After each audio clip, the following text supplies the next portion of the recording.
Welcome to Oma's Academy, where you learn how to activate your follow button.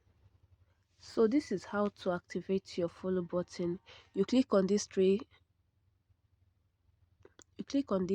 hamburger there, click on settings, click on these three hamburger up here, this three horizontal line.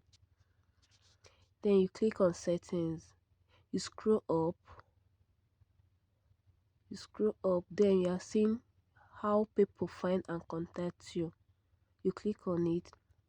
If you click on it, it will take you to this page.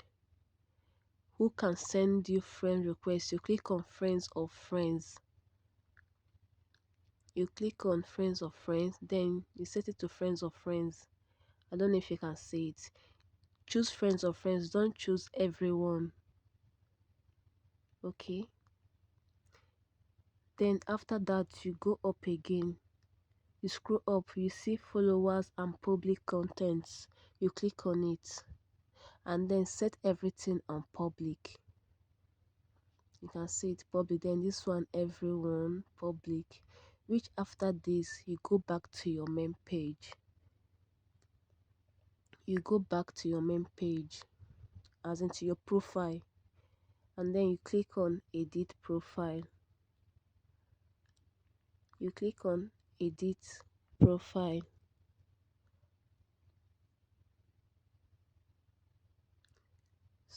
Click on edit profile. Yeah, you can see my followed by, you can see my follow. But if you cannot see your followers, all you have to do is to come to this page here and toggle it on, as in toggle it on, that is, click on it to mark this blue good. Then that's when your follow button will appear.